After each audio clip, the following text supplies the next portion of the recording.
Hello everybody and welcome to Forever Box. And the big question this week, we're going to talk about it in the weekly Rassie Report here on Forever Box, an exclusive channel bringing you all content about the South African national team, the Springboks, brought to you by Forever Sports. If you are new to the channel, make sure you smash a like on the video, subscribe to the channel as well. Right, so the big thing is obviously tomorrow we've got our team announcement, which has been pushed back to Thursday.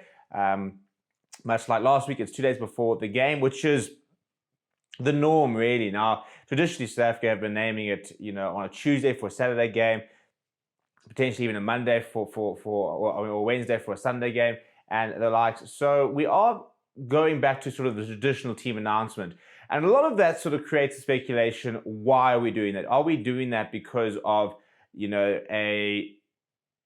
almost like a mind games thing in terms of not being able to show the opposition what we are doing? And that definitely was the case with Scotland in terms of naming a side quite late on Friday, the same day that Scotland were going to name their side, naming that 7-1 split, but a very rotated side. It was like 11 changes, for example, from the game against Argentina in Mandela.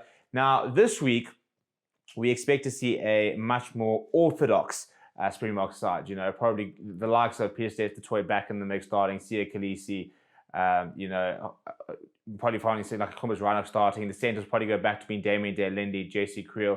So we probably can kind of guess sort of the starting lineup. The only sort of wild cards is maybe you look at like Cameron Hanekom at 8, for example.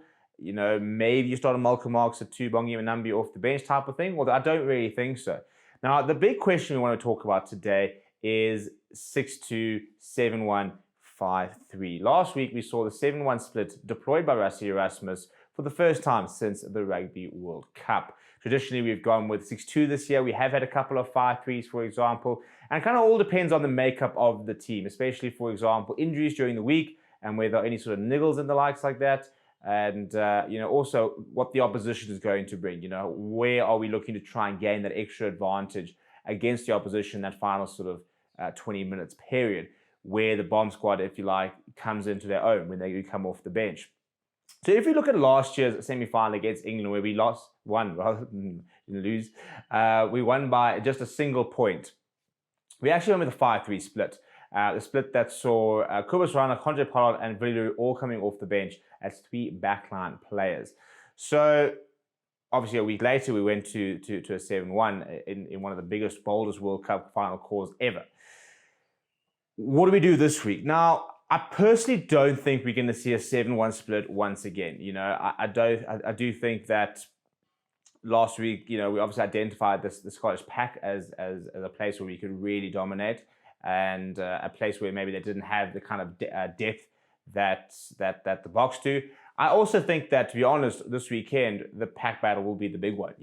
And the Boks generally do have a more powerful scrum than most teams out there. Oxen Chair is the best loose head in the world right now, especially from a scrummaging point of view.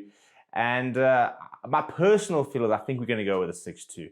I do think we will see 2 backline players on the bench, given the fact that over the weekend, for example, if we, Andre Pollard struggled, we might see Manie Libbok. And if we go with Manie Libbok, for example, very, very likely that we then see Andre Pollard on the bench and then probably a scrum off as well. So it's going to be interesting to see what the splits are. Grant Williams, is a pretty much nailed-on player on the bench. I think he will be one of the at least 2, maybe 3 backline players. I'd be quite surprised if we went with a 5-3 split, unless we're going to experiment with a few things, but I don't think we're going to experiment too much. So for me, the 6-2 split kind of makes the most sense. Probably, your front row, Archie Snyman, and then probably an Alric Lowe, Kwagga Smith would be my guess, with, Peter du Toit, Sia Khaleesi, Jasper Wiese, Frank Amos, even Etzebeth, you're sort of starting forwards in that sort of regard. If you go with a 7-1, for example, it will be interesting to see the combination of it. Last week we had 3 loose forwards and a lock. You could go to the one we saw during the World Cup final, Jean-Claude Archie Snyman, Alric Lowe, Kwagga Smith. You could throw Cameron Hanekom into the bench and into the mix there. So lots and lots of talk about where we get the advantage. Now, England have just been beaten by Australia. I don't think they weren't beaten because they lost the physical battle, to be honest. In fact, I thought at many stages they're actually winning the physical battle, although Angus Bell had some fantastic carries, and Australia physically definitely grew into the game as they went by. But I don't think you can look at that and say England got bullied, for example. Australia actually scored some really good tries around the fringes, at turnover ball, for example, some really nice offloads and creating space.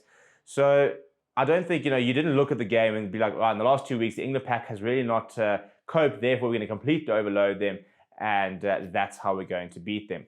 I do think that there will be a very interesting kicking game this weekend. I do think that the Boks will look to target that England back three and try and create a lot of contestable kicks. We saw it this past weekend against Scotland. Canan Moodie contested really well under the high ball. We've also seen it very harshly reffed in terms of protecting the kicker under the high ball and the like. So, that in itself is going to make kick contests far more competitive until they sort of find that middle ground in terms of allowing a player to potentially slow down and sort of in terms of that traffic that they sort of create a glove for the supposedly for the where they were creating a glove for the receiver. Now it's far more contestable because as soon as you get in the way of anybody trying to contest, you're going to get penalized.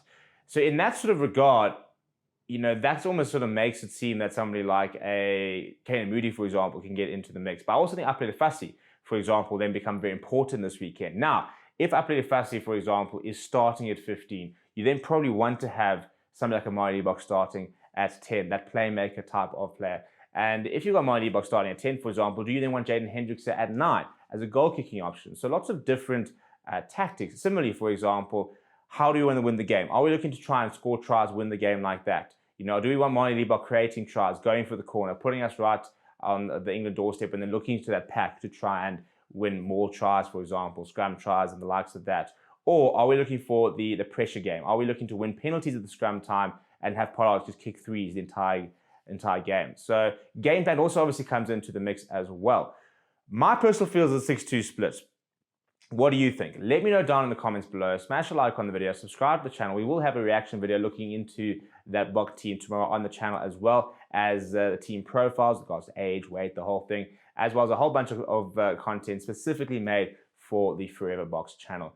If you have any questions, type of content, let me know in the description below, in the comments below rather. But until then, thank you very much, and we'll see you soon.